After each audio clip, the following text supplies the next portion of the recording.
Hey guys, it is Michelle, and I wanted to do something a little different, and this has been on my mind since I've seen the film. As you can tell by the title, this is my review on the movie Finding Dory. Now, I've heard a lot of things when it first came out. Now, I remember when the first movie came out, I was super, I love it. You know me, I love anything aquatic. I love the ocean and the sea. I'm a, earthbound mermaid.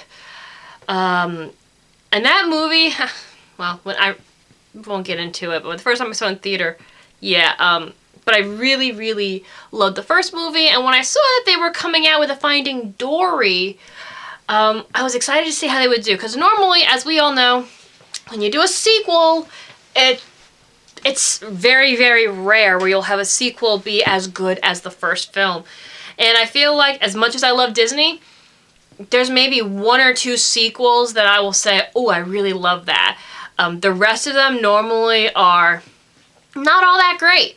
So, I never got to see it in the theater, and I didn't rent it. I only recently saw it. It was on Netflix. And I was like, hey, it's on Netflix. Let's check it out. And don't get me wrong, the story is very cute. It's really nice to be able to see a little bit more of Dory's backstory, because there's so little of it in the first film, basically because of her memory loss.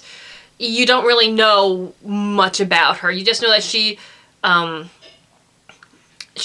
doesn't remember anything about her past, and for some reason Marlin jolts her memory a little bit, and she's just a supporting character. There's really not much to her, but she is a very big part of the film. So, being able to see more about behind what her story is, I thought was going to be really, really interesting and really cool. I love Ellen. I think she's hysterical. I love her. So I was really looking forward to seeing this. So, now, that being said, the one character, and it bothers me, is Hank the Octopus. I'm not really crazy about this character. Mainly, now, I understand his reasoning for being in the film. They needed something, or a vessel of some sort, to move the fish from, ocean to different water sources. So I get why his purpose was created, because it would have made the film a whole lot harder had he not existed. But there's very little you know about Hank, so maybe this will be another story they're going to make another 10 years from now. But my problem with this character is he wants to go into captivity. And he so adamantly wants the bracelet that Dory is wearing. He's like, I'll get you back into the ocean, but you need to give me your bracelet. So, okay, I get that. But you don't understand why. Now, octopus, okay, now, truth be told, they do have a lot of enemies. They are eaten by quite a few different things out in the wild, but they're also really, really good at disguising themselves as other creatures. If you don't know much about the octopus, definitely look it up. There's tons of videos here on YouTube. They will disguise themselves as other animals. They will blend into their environments. They will pretend to be coral, which he does do in the film. But they'll pretend to be other things, and they pretend to be predatorial animals. They're quite interesting creatures. Anyway, that being said, I don't understand why he wants to be in captivity so badly. I mean, I get it, maybe that life is easier than living out in the ocean where you do have all these predators, but they don't tell you what happened to him to want to go into this captivity. He doesn't want to be re-released into the wild. So that was something. It's like, why? And I thought when he first said it that you would get a little bit of a backstory somewhere later on in the film explaining this, but you never get that. Now, please, I don't want anybody to get angry about my review here. I know I should have probably said that in the beginning of it, but this is just my thoughts, and I would be more than welcome to hear your thoughts about the film if you've seen it too. Please let me know down below your thoughts on it. So that being said, I would have loved to have known why he wants to be in captivity. Why is he so hell-bent on being put into a sanctuary or into an aquarium instead of going back out into the wild? Because of that, that's the main reason why I didn't like the character. And he was very angry. You could tell that this character is there's a lot of pain behind this character. At least that's how I felt when we first meet Hank. He's very angry. He's got a lot of issues that this character is dealing with, but you don't really get to learn about these issues. It would kind of explain the character a little bit better had you had a little bit, I mean, I'm not saying let's get into details with this guy, but, you know, a little tidbit or something. There was definitely something missing here. I get it that his main purpose was to move the fish around to get them, you know, through this movie, so to speak, because he carries her through that coffee pot the majority of this film.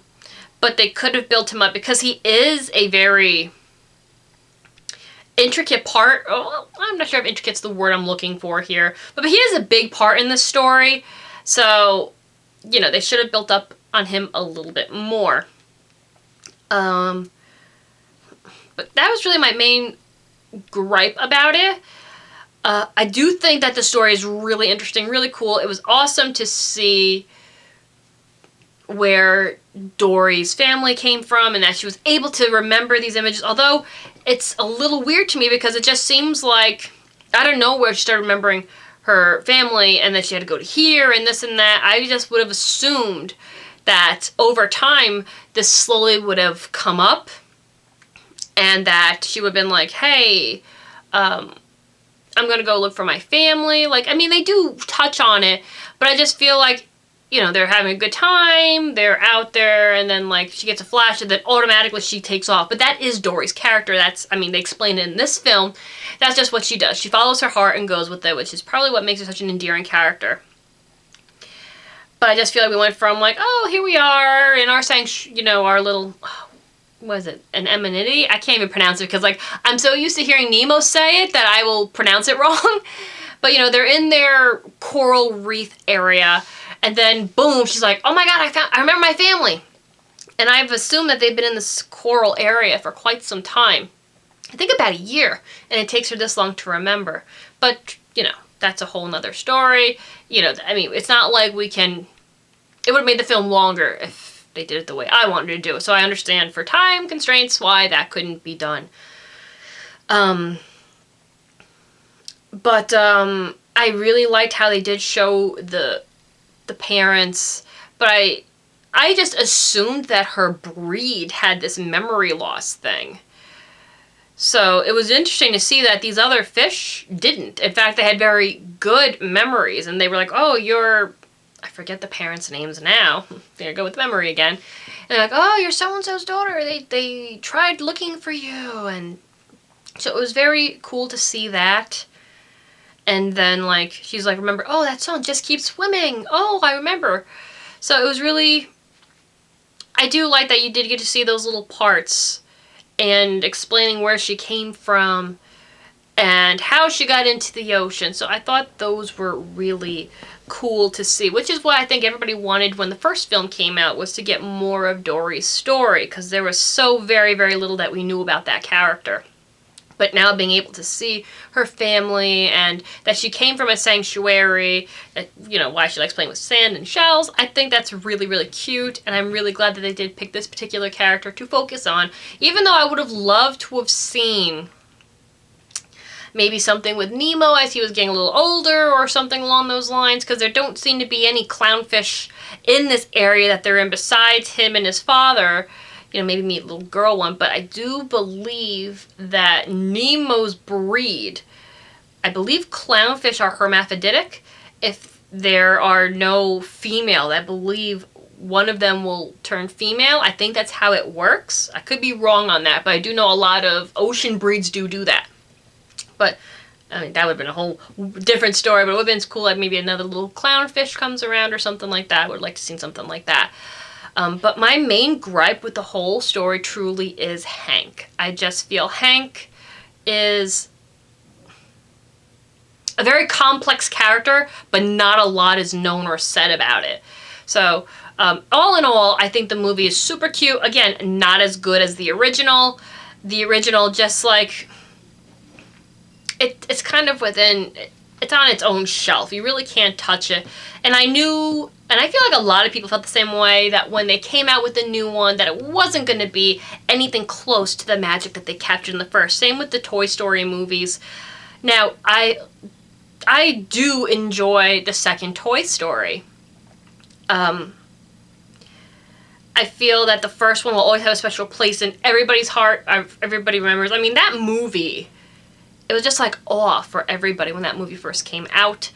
The second one I think is super cute. The third one made me, I kind of teared up a little bit because that story was, you know, seeing Andy grow up and move on. You know, it was very, it was sad because it kind of was like the end of an era, even though they did pass them on to this little girl. But I did hear that there is works for Toy Story 4. I'm not too sure, but I did hear that we're going to try to do something else with that particular franchise, which would be cute. But yeah, I did really enjoy this film. Again, not as good as the first, but definitely really good. I really want to see more about Hank because I would love to love this character, but like I said, he was used basically as the car, so to speak. He's very angry, or he's very, you know, he's got this like emotion, like this very, I don't want to say darkness, but he's like very upset, he's very antsy. So there's something going on here, something has happened to him, but you don't really touch on that. So I would have loved to have heard why he wants to go in the sanctuary and why he doesn't want to go into the wild, even though, you know, if you watch the story, you know what happens. But it would have been interesting just to see the why. I don't think we're going to now, but it would have been nice to have. Maybe they'll do a short film on it where Hank talks about it. I don't know. But that's my thing. I would like them to do a little bit more, or a little bit more in depth on the octopus. Anyway, guys, this film has been, I think, long enough. But again, more of a, I don't know if this would be considered a ramble or a review, however you want to go about it. But I do think that it is worth seeing. It's on Netflix right now, so if you have Netflix, definitely check it out. It is a very cute film. If you like the first one, you'll like this one. And give me your thoughts on it, because I definitely want to hear. But it is really cool to see like the different kinds of fish and aquatic life. I've always, you guys know, if you've been on my channel for any period of time, I am obsessed with anything that's underwater. The fact that we've explored very, very little ocean, because we just don't have the means, I mean, the pressure buildup and everything to go down to the depth that we have would be, I'm not sure if we're ever going to see that technology in our lifetimes. It would be cool though. But we've explored more space, and we haven't explored a lot of that, than we have our ocean, and that just mesmerizes me to no end. So anything that's underwater or aquatic, it captivates me.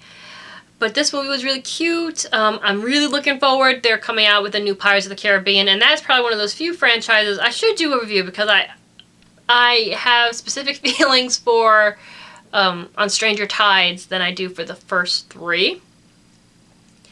And just my personal preference, really. Like reviews normally are, it's your personal preference. But I really would like to talk on that, especially since this new one looks so amazing. Now, I'm not really into football, but my friend had a Super Bowl party, and the game was pretty cool. But I really loved when we finally got to see that trailer for the new Pirates of the Caribbean, and it looks amazing. I'm so excited, and plus it's Johnny Depp. Like, hello.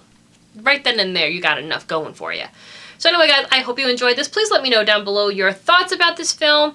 If you would want me to do reviews on, I don't know, other films, shows, objects, anything in general. I kind of like doing these kinds of things because it's fun to see how people, their likes and dislikes are. I am working on a question-answer video because I do have some questions from you guys that you were curious about me answering.